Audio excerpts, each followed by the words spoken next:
कि हाँ मूवी बनाओगी तुम, नाचने वाली बनोगी तुम, मतलब ऐसा ऐसा सुनने के लिए मुझे मिला जी।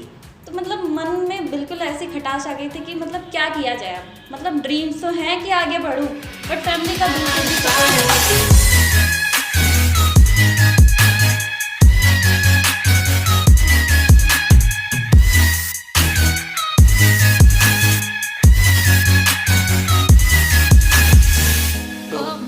प्रीति जी कैसे हैं? बहुत बढ़िया। तो वेलकम टू आवर शो। तो कैसा लग रहा है सबसे पहले तो इस ठंड में? बहुत मज़ा आ रहा है। मज़ा आ रहा है? हाँ। वेदर बहुत ज़्यादा ठंडा हो रहा है इस टाइम पे। ठंडा तो है। तो बात करते हैं सबसे पहले आपके काम की। तो आपको कैसे मन हुआ इस लाइन में आने के लिए? एक्चुअली जब मैं छोटी थी तो बहुत सारे ड्रीम्स थे कि मैं मॉडलिंग शो करूं, एक्टिंग करूं, डांसिंग करूं।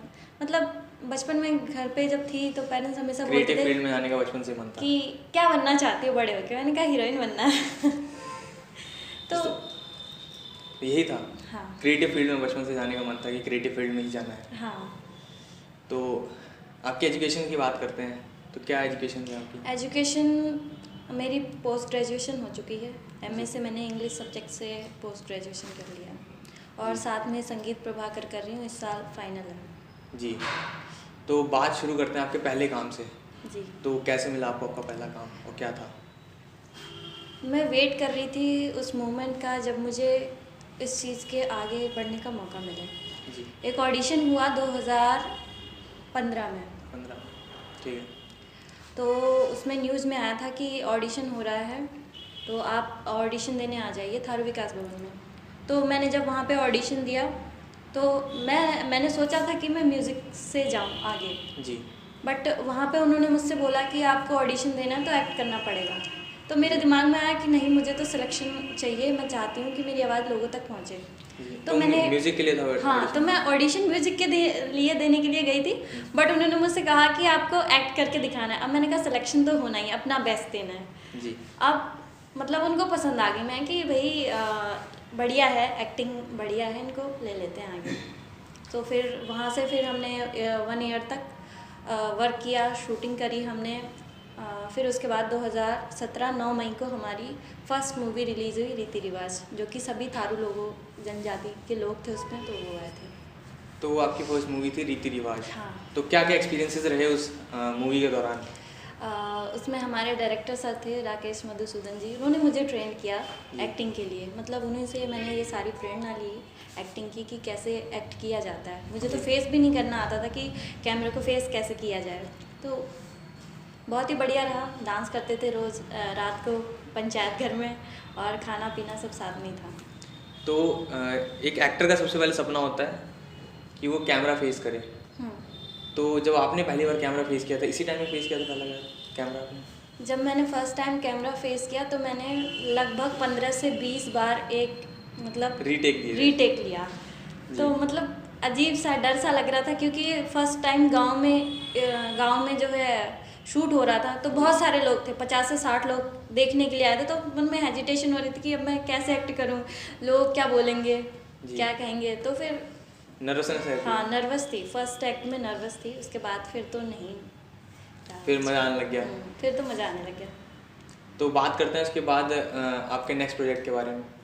उसके बाद मैंने ब्यूटी पेजेंट में पार्टिसिपेट किया, mister and miss face of Uttarakhand. जी। तो कहाँ पे हुआ था? वो हुआ था खटीमा धानी रिजॉर्ट 2018 में। जी। जी। तो क्या चीज़ें रही उसमें?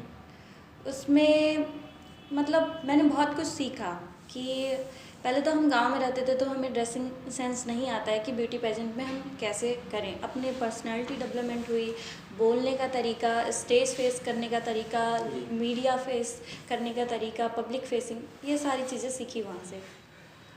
तो इसके बाद की जर्नी कैसी रही? इसके बाद की जर्नी जब मैंने पोस्ट डाली अपनी तो बहुत सारे लोगों ने बधाइयाँ दी क्योंकि miss rising star of Uttarakhand बन चुकी थी। और उसके बाद फिर मुझे बहुत सारे ब्यूटी पेजेंट्स के ऑफ़र आए कि आप हमारे शो में आइए, पार्टिसिपेट करिए। उसके बाद 2019 में जनवरी में एक और शो हुआ, वो हुआ था आगरा में, mister and miss style Asia finalist. तो उसमें फाइनलिस्ट रही थी। बहुत ही बढ़िया परफॉर्मेंस हुआ वहाँ पे और मतलब बहुत कुछ चीज़ें सीखी मैंने उसमें। डांस किया हमने, रात को डीजे पार्टी होती थी, मतलब जी। क्लब पार्टी करते थे हम। और फिर उसके बाद नेक्स्ट ब्यूटी पेजेंट के लिए ऑफ़र आया अमन गांधी फिल्म प्रोडक्शन से। उसमें मैं विनर रही मिस टीन रिपब्लिक भारत। जी। और उसके बाद एक और शो हुआ आगरा में फिर से, जी। Mister and miss inspiration of UP, तो उसमें मुझे सेकंड रनर अप रही। फिर उसके बाद लास्ट जनवरी पे एक और शो हुआ था वेडोपीडिया से, मिस्टर एंड मिस इंडिया, तो उसमें मैं मिस दिल्ली रही। तो मिस्टर एंड मिसेस इंस्पिरेशन का हुआ था, तो वहाँ तो आपने इंस्पिरेशन दिया, लेकिन असल में आपका इंस्पिरेशन कौन है? मेरा इंस्पिरेशन नूरा फतेही हैं। नूरा फतेही। हाँ, मुझे उनका डांस बहुत ही ज़्यादा पसंद है, उनके डांस मूवमेंट, मतलब मैं उनको डेली देखती हूँ। उनके इंस्टाग्राम में पिक्स, उनके डांस मूवमेंट मतलब बहुत पसंद है, उनकी फैन हूँ। जी। तो बात करते हैं आपके मोटिवेशन की। आप इतना मोटिवेटेड कैसे रहती हैं? एक्चुअली मैं मोटिवेटेड खुद से रहती हूँ, क्योंकि मेरा ड्रीम है कि मैं कुछ करना चाहती हूँ। क्योंकि बचपन में जब छोटी थी तो मेरे साथ बहुत बुरी घटनाएं हुई। जी। जब मैं 15 साल की थी तो मेरे पापा की डेथ हो गई। उसके बाद मतलब ऐसा लगा कि सब कुछ ख़त्म हो चुका है, अब कोई प्यार करने वाला नहीं रहा। जी। फिर उसके बाद मेरे पास बहुत सारे फ्रेंड सर्कल आए, फिर उसके बाद ब्रेकअप भी हो गया। उसके बाद और मोटिवेशन आई कि नहीं बेटा, अब तो करके दिखाना है। ये लोग जो छोड़ के गए ना तुझे, आज छोड़ के गए, कल के दिन ज़रूर वापस आएंगे, तो काम करते जाओ बढ़िया, अपना नाम कमाओ, खुद को बनाओ।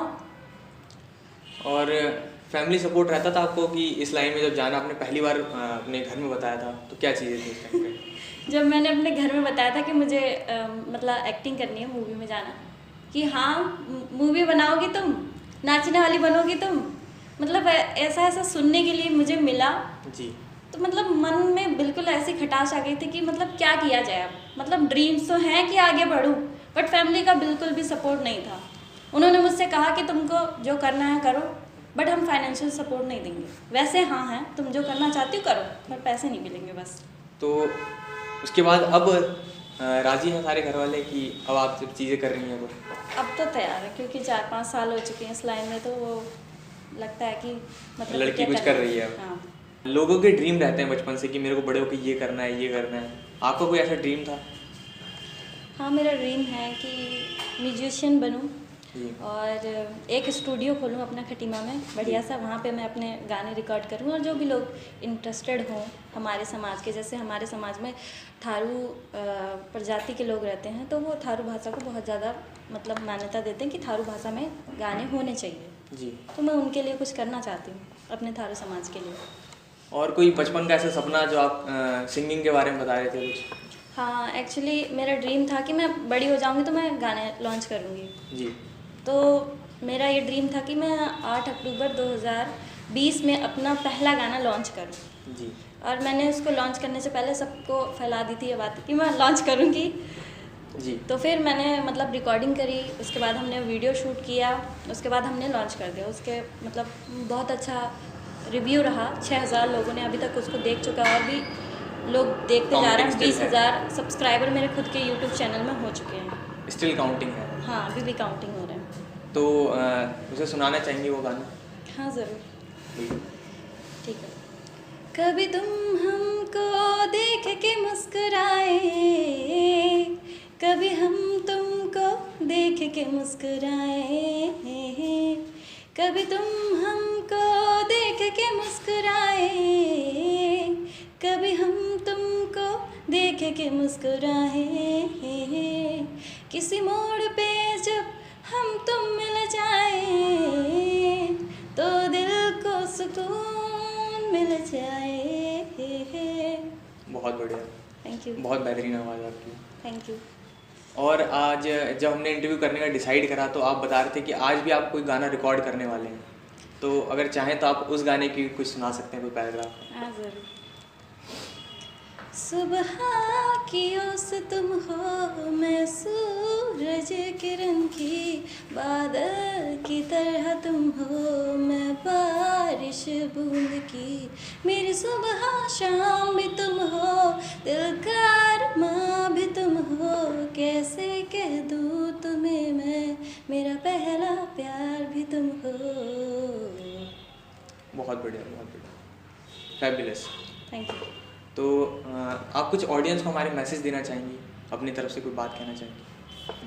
मैं ऑडियंस से ये कहना चाहती हूँ कि देखिए, बहुत सारे लोगों के मैंने रिव्यूज मिले हैं मुझे कि मतलब हम आगे नहीं बढ़ पाते, फैमिली रोकती है, दोस्त मना करते हैं कि तुम आगे नहीं जा पाओगे। तो अगर तुम्हारी इच्छा है आगे बढ़ने की, तो पहली बात किसी की मत सुनो, क्योंकि मैंने खुद नहीं सुनी किसी और की। और मतलब अपनी तरफ से कुछ गलत मत करो। अगर तुम आगे बढ़ना चाहते हो, उसके लिए तुम कुछ कर रहे हो, इट्स गुड। अगर तुम मतलब गलत चीज़ें कर रहे हो और अपने फैमिली को नहीं बता रहे हो, तो इट्स रॉन्ग। अगर तुम अच्छा कर रहे हो तो फैमिली को ज़रूर बताओ कि हम ये करना चाहते हैं, फैमिली विल सपोर्ट यू। मतलब ड्रीम्स आपके हैं तो काम भी आपको ही करना पड़ेगा। हाँ। कोई और आके करके नहीं देगा। सही बात। तो आज आपके साथ थे, बहुत मज़ा आया, बहुत सारी इंस्पिरेशनल बातें बताई आपने, बहुत सारी चीज़ें रही। तो आज प्रीति राणा के साथ मिलके बहुत मज़ा आया। तो इस चैनल को ज़रूर लाइक करें और सब्सक्राइब ज़रूर करें, और बहुत सारी उन्होंने वीडियो शेयर करी हुई है तो उनको ज़रूर देखें, और इस वीडियो को भी ज़रूर लाइक करें। Thank you. तो एक चीज़ मैं आपको बताना चाहूँगा, जब भी हमारा इंटरव्यू ख़त्म होता है, लास्ट में एक टैगलाइन आता है, जस्ट अ बिगनिंग। तो उसके पीछे भी एक स्टोरी है कि हमारा मानना है कि कोई भी चीज़ों का दी एंड नहीं होता है। लोग लिख देते हैं दी एंड, और उनकी कोई सी भी वीडियो होती है, फिल्म होती है, कोई भी चीज़ें होती हैं, लास्ट में लिखते हैं दी एंड। तो हमारा मानना है किसी भी चीज़ का एंड नहीं होता है, तो इसलिए हमने टैगलाइन दे रखा है जस्ट अ बिगनिंग। तो यार कैमरे की तरफ देख के बोलेंगे just a beginning. Just a beginning.